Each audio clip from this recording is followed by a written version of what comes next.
Bismillahirrahmanirrahim. Bahthul Masail, Senin 27 Jumadil Ula 1442 Hijriah, 11 Januari 2021 Masehi. 1.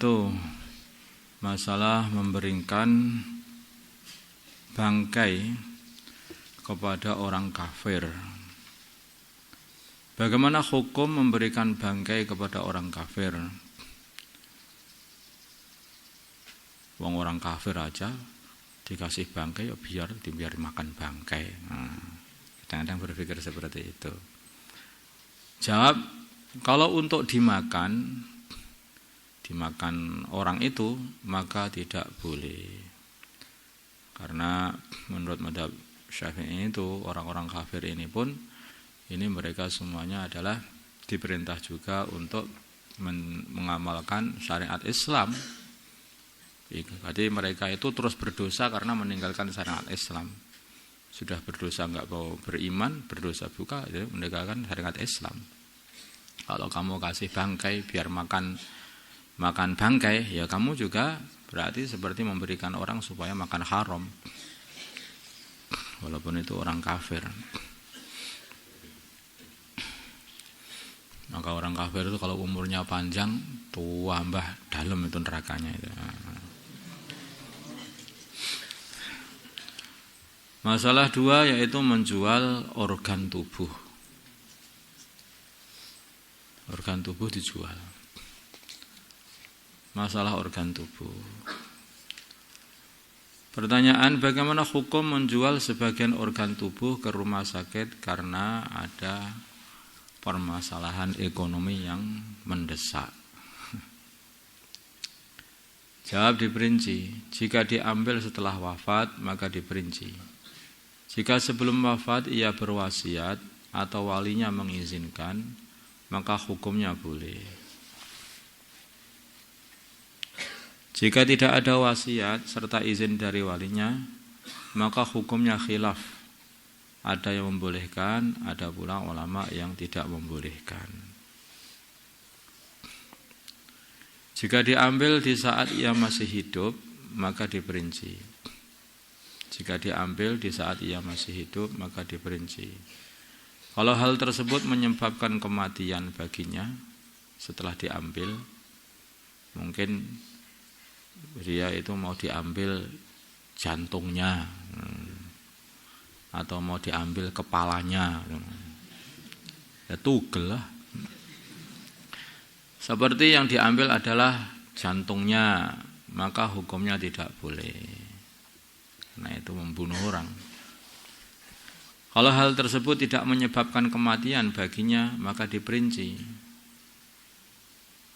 Mungkin ya diambil jari kelingkingnya, disembung ke jari kelingking yang sana atau gimana, atau diambil satu ginjalnya, sedangkan satu ginjal yang lain masih ada dan sehat, atau diambil satu matanya, wallahu alam. Nah, seperti itu masih hidup lah.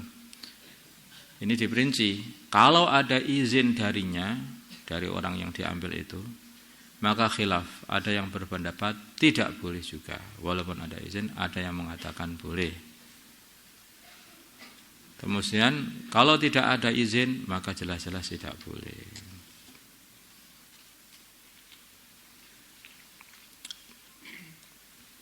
Ini diambil dari Fatwa Al-Azhar. Karena zaman dulu enggak ada yang model seperti ini.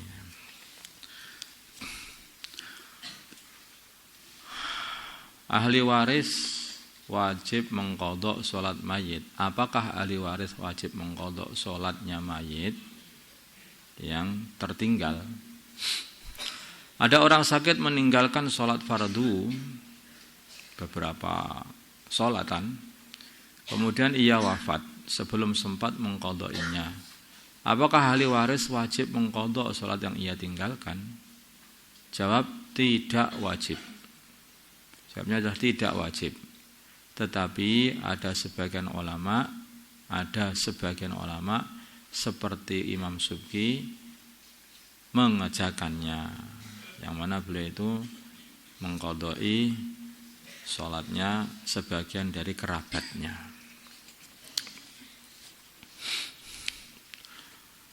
Setelah membeli kelapa beserta serabutnya, kulit serabut itu. Karena itu kan yang mau dibeli itu kelapanya, dalamnya itu, dagingnya. Sedangkan di luar daging itu ada kulit batoknya. Kemudian di luar batok itu ada kulit serabutnya.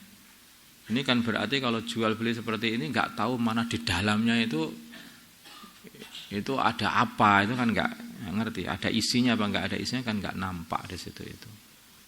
Sebagaimana jual beli kayak jual beli kok nggak nampak. Bagaimana hukum membeli kelapa dalam keadaan masih utuh kulit luarnya, kulit serabutnya, sehingga tidak bisa melihat isi dalamnya? Jawab di tafsir.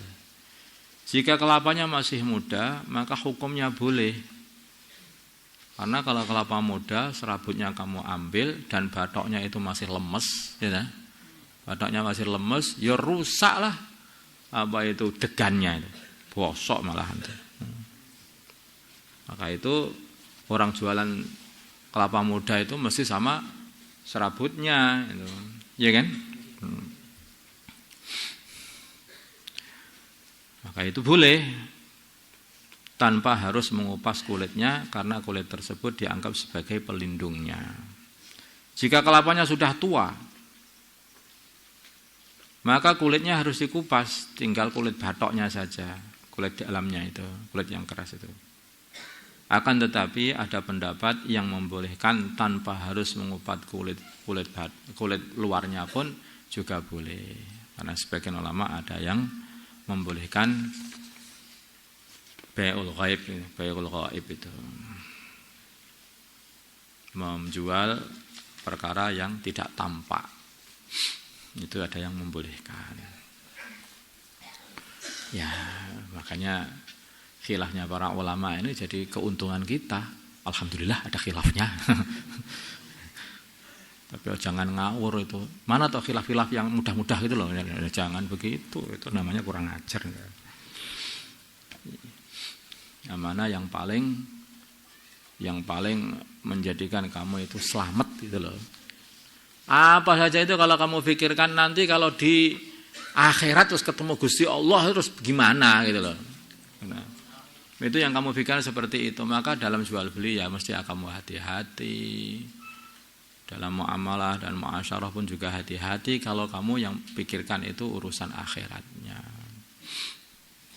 Alhamdulillah. Itu masalah wakaf anak untuk agama. Seseorang berkata kepada anaknya, "Le, saya wakafkan kamu untuk agama." Katanya. Anaknya bingung. Memangnya saya ini budak? Diwakafkan. Pertanyaan, apakah ketentuan wakaf berlaku kepada diri anak tersebut? Tidak berlaku, karena wakafnya benda yang diwakafkan tidak memenuhi persyaratan. Maksudnya kamu tak wakafkan untuk agama, mungkin saja yang dimaksud itu adalah bahwa anak ini dikhususkan pancen untuk agama saja, enggak usah mikir dunia. Udah kamu mondok saja orang alim untuk agama, nanti menghidupkan masjid di rumah. Sekarang bapak ini aja yang kerja, udah kamu yang urusi akhirat. Nanti kamu hafid Quran bisa mensyafaati 10 anggota keluarga itu. Kamu bagian urusan akhirat.